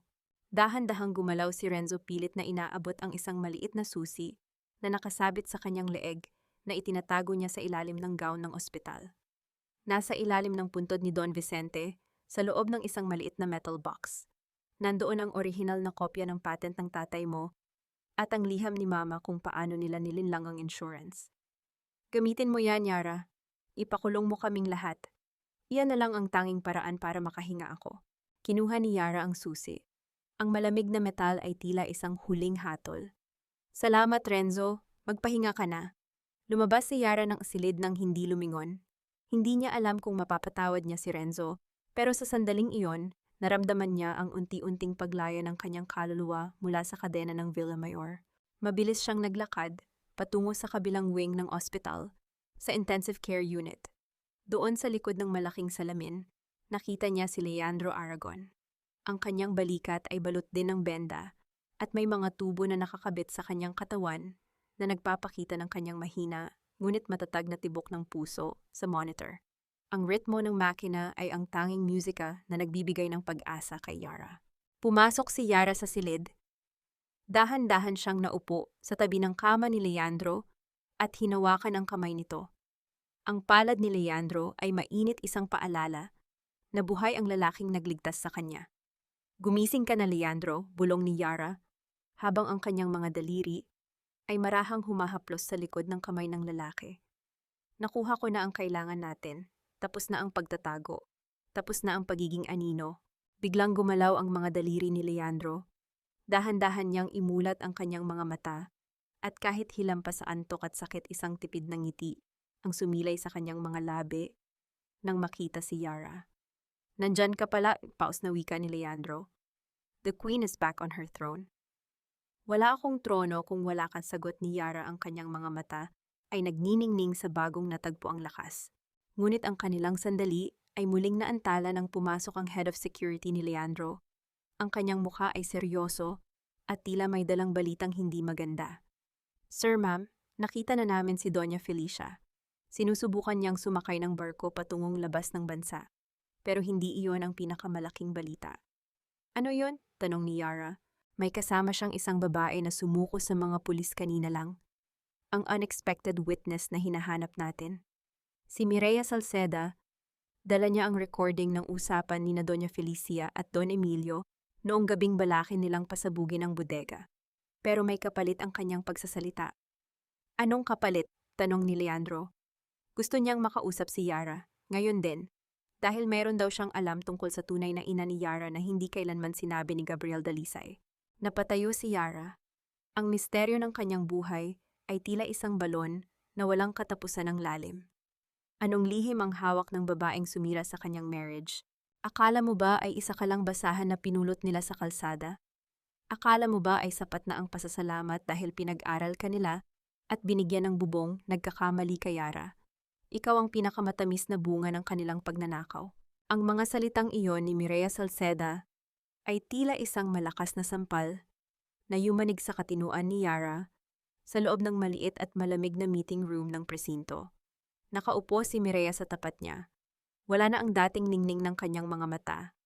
Ang buhok ay gulo-gulo. At ang pulang damit na dati ay sumisimbolo ng kanyang kapangyarihan ay may mga mantsana ng dumi at luha. Sa tabi ni Yara si Leandro Aragon ay nananatiling tahimik ngunit ang kanyang mahigpit na pagkakahawak sa kamay ni Yara sa ilalim ng mesa ay nagbibigay ng lakas na kailangan nito. Anong ibig mong sabihin? Pause na tanong ni Yara. Ang bawat tibok ng kanyang puso ay tila isang mabigat na tambol na umaalingaw-ngaw sa kanyang pandinig. Ang nanay mo, si Maria Dalisay, hindi siya simpleng may bahay lang. Uyam ni Mireya habang nanginginig ang kanyang mga kamay na kumuha ng isang lumang litrato mula sa kanyang bulsa. Siya ang tunay na partner ni Don Vicente sa negosyo bago pa man dumating si Doña Felicia. Ang mga patent na pinag-aagawan nyo, hindi lang iyon kay Gabriel Dalisay. Iyon ay sa nanay mo, ipinangalan lang sa tatay mo para protektahan ka. Naramdaman ni Yara ang isang matinding pag-ikot ng kanyang paligid. Ang imahe ng kanyang ina sa litrato, isang babaeng may matamis na ngiti at suot ang pamilyar na gintong bracelet, ay tila isang multo na bumalik upang sabihin ang katotohanan. Kaya kanila kinuha Yara. Pagpapatuloy ni Mireya, ang kanyang boses ay puno ng pait. Hindi dahil sa utang na loob, kundi dahil hanggat nasa ilalim ka ng kontrol nila, hindi mo matutuklasan na kalahati ng Villamayor Group ay sa iyo talaga. Pinakasal ka kay Renzo para masiguradong ang yaman mo ay mananatili sa kanila. You were never a charity case, Yara. You were their gold mine. Isang matinding katahimikan ang bumalot sa silid. Ang tanging naririnig ay ang mahinang ugong ng electric fan sa kisame at ang malayo at malabong ingay ng mga sasakyan sa labas. Naramdaman ni Yara ang pagguho ng huling pader ng kanyang nakaraan. Ang 5 taon ng pang-aapi, ang mga gabing umiyak siya dahil sa hiya, ang lahat ng iyon ay bahagi ng isang malaking planong nakabase sa kasinungalingan. Sapat na ang narinig namin, Mireya. Wika ni Leandro, ang kanyang boses ay puno ng awtoridad. Lumingon siya kay Yara, ang kanyang mga mata ay puno ng paghanga at pag-unawa. It's time to end this. Tumayo si Yara. Ang kanyang mga binti ay nanginginig, ngunit ang kanyang puso ay tila naging bakal. Naglakad siya palabas ng meeting room, patungo sa kabilang panig ng presinto, kung saan nakakulong si Doña Felicia. Nadaanan niya ang isang lamesa kung saan nakalagay ang mga ebidensya. Doon sa loob ng isang plastic bag ay ang gintong bracelet ng kanyang ina. Dahan-dahan itong kinuha ni Yara. Ang pakiramdam ng malamig na metal sa kanyang palad ay tila isang basbas mula sa kabilang buhay. Isinuot niya ito sa kanyang braso at sa sandaling iyon, ang Silent Queen ay tuluyan ng pumanaw upang bigyang daan ang isang babaeng wala ng kinatatakutan. Sa loob ng selda nakita niya si Doña Felicia. Ang matanda ay nakaupo sa sahig, ang kanyang mamahaling duster ay gusot-gusot at ang kanyang mga mata ay nakatitig sa kawalan. Nang makita niya si Yara, tumayo siya at lumapit sa rehas. Yara, anak, ilabas mo ako rito. Pagmamakaawa ni Doña Felicia, ang kanyang boses ay paos at puno ng desperasyon. Gagawin ko ang lahat. Ibibigay ko na ang kumpanya sa iyo. Huwag mo lang akong hayaang mabulok dito. Isipin mo ang pinagsamahan natin. Tinitigan siya ni Yara ng matagal. Walang galit sa kanyang mga mata, kundi isang malalim na awa para sa isang taong nabulag ng kasakiman. Ang pagpapatawad, Doña Felicia, ay hindi nangangahulugan ng pagbabalik sa dati. Malamig na wika ni Yara. Ipinapatawad ko kayo dahil ayaw ko nang dalhin ang bigat ng galit ko. Pero ang hustisya iyan ay para sa mga taong ninakawan niyo ng buhay. Hindi ko kayo ilalabas. Hahayaan ko ang batas na magdikta ng natitirang bahagi ng buhay niyo. You ungrateful brat. Biglang nagbago ang tono ni Doña Felicia, muling lumabas ang kanyang tunay na kulay. Lahat ng meron ka ay dahil sa amin. Kung hindi dahil sa akin, wala ka sa kinalalagyan mo ngayon. Tama kayo, ngumiti si Yara, isang tipid at malungkot na ngiti. Dahil sa inyo natutunan kong maging matatag. Dahil sa inyo natutunan kong hindi lahat ng ginto ay kumikinang. At dahil sa inyo natutunan kong ang tunay na reyna ay hindi kailangan ng korona kundi isang malinis na konsensya. Tumalikod si Yara at naglakad palayo.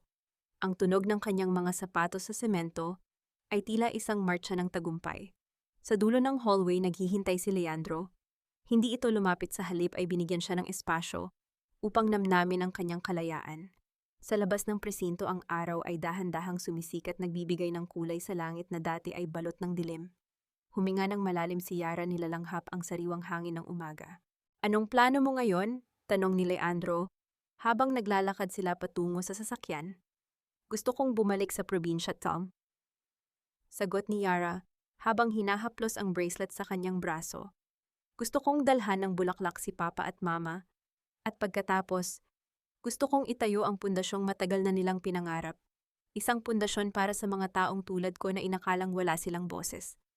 Kasama mo ako sa bawat hakbang, Yara, wika ni Leandro habang binubuksan ang pinto ng sasakyan. Ngunit bago pa man sila makaalis, isang itim na van ang huminto sa tapat nila. Bumukas ang pinto at iniluwa nito ang isang lalaking matagal na nilang iniisip na patay na. Si Don Emilio Villamayor. Ang kanyang mukha ay may mga paso mula sa pagsabog, ang kanyang isang mata ay balot ng benda, ngunit ang kanyang ngiti ay tila mas lalong naging mapanganib. Akala niyo ba ay ganoon lang kadaling tapusin ang isang Villamayor? Bulong ni Don Emilio habang dahan-dahang itinataas ang isang baril na may silencer. Ang huling hininga ng isang halimaw ay madalas na pinakamabagsik, ngunit sa likod ng bawat banta ay ang takot ng isang taong alam na ang kanyang oras ay tapos na. Nakatitig si Yara sa dulo ng baril ni Don Emilio. Ang liwanag ng sumisikat na araw ay tumatama sa metal na bahagi nito, lumilikha ng isang nakasisilaw na kislap na tila humahamon sa kanyang katatagan. Sa kanyang tabi, naramdaman ni Yara ang mabilis na pagharang muli ni Leandro sa kanyang harap. Ang sugat nito sa balikat ay muling bumubukas, ang sariwang dugo ay dahan-dahang kumukulay sa kanyang puting polo, ngunit ang tindig ng lalaki ay hindi natitinag. Ibaba mo ang baril, Don Emilio, wika ni Leandro, ang kanyang boses ay kalmado ngunit puno ng kapangyarihan. Napapalibutan ka na ng mga pulis. Ang bawat hakbang mo ngayon ay lalong magbabaon sa iyo sa hukay. Wala na akong pakialam sa hukay. Sigaw ni Don Emilio, ang kanyang boses ay gumaralgal dahil sa tindi ng pait. Ang kalahati ng kanyang mukha na sunog ay tila isang maskara ng kamatayan. Ninakaw niyo ang lahat sa akin. Ang kumpanya, ang pangalan ng dangal ng mga Villamayor. Kung mamamatay ako, isasama ko ang pinakamahalagang bagay na pag-aari mo, Aragon. Naramdaman ni Yara ang isang matinding katahimikan sa paligid. Ang hangin ng umaga ay tila tumigil sa pag-ihip. Sa sandaling iyon, hindi takot ang naramdaman niya kundi isang malalim na pag-unawa. Tumingin siya kay Don Emilio, hindi bilang isang biktima kundi bilang isang babaeng sa wakas ay nakalaya na sa lahat ng anino. Dahan-dahang humakbang si Yara palabas mula sa likuran ni Leandro. Yara, huwag! Pigil ni Leandro, ngunit hinawakan ni Yara ang kanyang kamay at dahan-dahang ibinaba ito. Don Emilio? Tawag ni Yara, ang kanyang boses ay malinaw at payapa. Tignan niyo ako, tignan niyo ang babaeng inakala niyo ay basura. Ang kumpanyang sinasabi niyo, hindi iyon sa inyo. Hindi iyon kay Renzo o kay Doña Felicia. Iyon ay binuo sa dugo at pawis ng mga magulang ko na pinatay niyo ang pangarap. Ngayon tignan niyo ang sarili niyo. Wala na kayong korona, wala na kayong kaharian. Ang tanging hawak niyo ay isang pirasong bakal na hindi kailanman maibabalik ang yaman niyo. Nanginig ang mga kamay ni Don Emilio. Ang dulo ng baril ay dahan-dahang bumababa habang pinagmamasdan niya ang katapangan sa mga mata ni Yara. Ang hiya, ang matinding kahihiyan na dulot ng katotohanan ay tila mas masakit pa kaysa sa anumang baling naramdaman niya. Sa harap ng isang babaeng wala nang kinatatakutan ng kanyang kapangyarihan, ay tuluyan ng naglaho. Tapos na ang laro, Don Emilio, pagpapatuloy ni Yara. Ibagsak niyo na ang baril. Huwag niyo nang dagdagan ang kasalanan niyo sa tatay ko. Isang hikbi ang kumawala sa tuyot na labi ng matanda. Ang baril ay dahan-dahang nalaglag sa semento, lumikha ng isang matunog na kalansing bago ito gumulong palayo. Sa isang iglap, sinalubong siya ng mga pulis at pinadapa sa sahig. Ang huling haligi ng mga Villamayor ay tuluyan ng bumagsak, hindi sa pamamagitan ng karahasan, kundi sa pamamagitan ng liwanag ng katotohanan. Lumipas ang 3 buwan. Ang simoy ng hangin sa probinsya ay amoy palay at sariwang lupa. Nakatayo si Yara sa harap ng 2 puntod na ngayon ay maayos na at napapalibutan ng mga puting bulaklak. Hinaplos niya ang marmol na nakaukit ang mga pangalang Gabriel at Maria Dalisay. Ang gintong bracelet sa kanyang braso ay kumikinang sa ilalim ng hapon na araw. Tapos na po, bulong ni Yara. Isang payapang luha ang gumulong sa kanyang pisngi. Nakuha na natin ang hustisya. Ang Villamayor Group ay bahagi na ng kasaysayan at ang bagong pundasyong itinayo ko ay nagsisimula na ring tumulong sa mga taong tulad natin. Naramdaman niya ang isang pamilyar na presensya sa kanyang likuran. Lumingon siya at nakita si Leandro Aragon nakasuot ng simpleng barong at may dalang isang pumpon ng mga bulaklak. Ang kanyang balikat ay magaling na at ang kislap sa kanyang mga mata ay puno ng paghanga at pag-ibig. Handa ka na bang bumalik ko? Tanong ni Leandro habang iniaabot ang kanyang kamay. Hindi ko alam kung handa na akong bumalik sa gulo ng Maynila. Ngumiti si Yara habang tinatanggap ang kamay ng lalaki.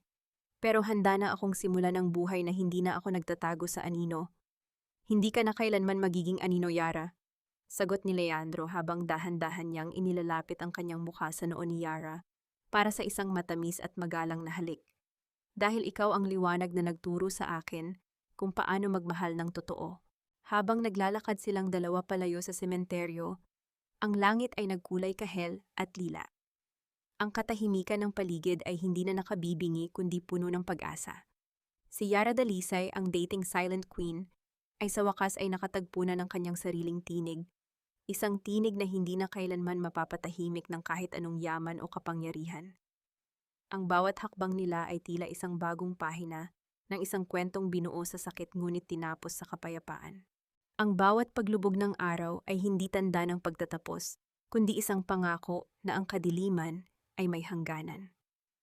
Sa bawat gabi na dumaan sa buhay ni Yara Dalisay, natutunan niyang ang pinakamasakit na bahagi ng paghilom ay ang pagtanggap na may mga bagay na hindi na kailanman maibabalik sa dati. Isang taon ang mabilis na lumipas mula nang gumuho ang imperyo ng mga Villamayor.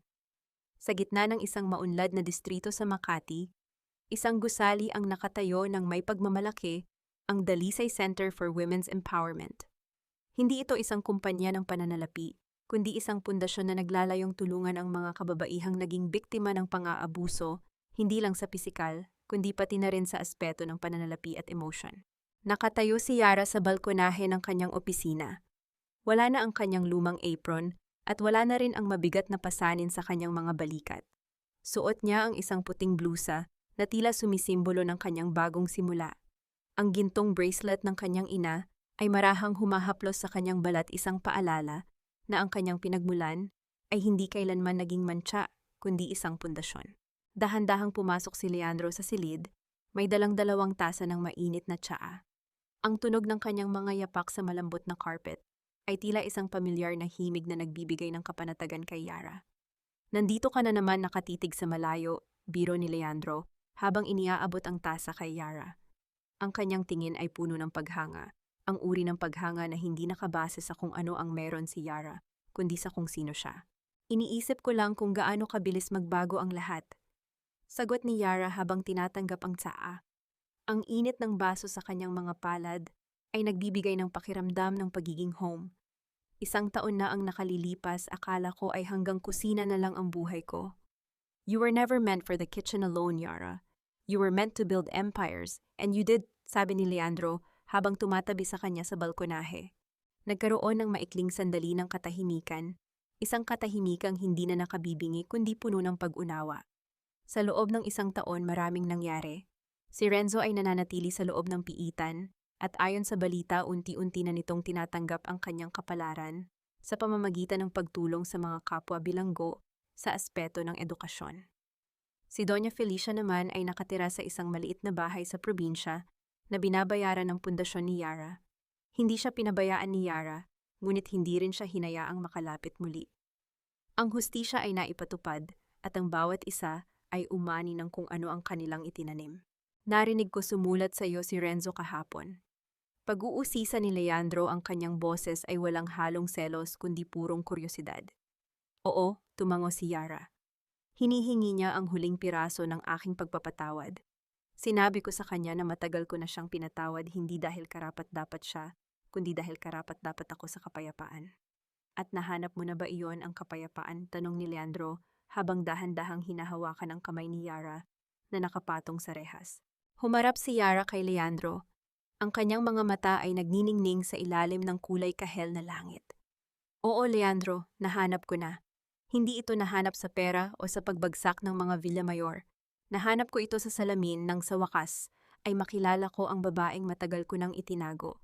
Dahan-dahang inilapit ni Leandro ang kanyang mukha at marahang idinampi ang kanyang noo sa noo ni Yara. Ang bawat hininga nila ay tila nag-uusap sa wika ng pag-ibig na dumaan sa apoy ng pagsubok. Salamat, Leandro, Salamat sa hindi pagsuko sa akin. Nang ako mismo ay sumuko na sa sarili ko, bulong ni Yara. I didn't save you, Yara. You saved yourself.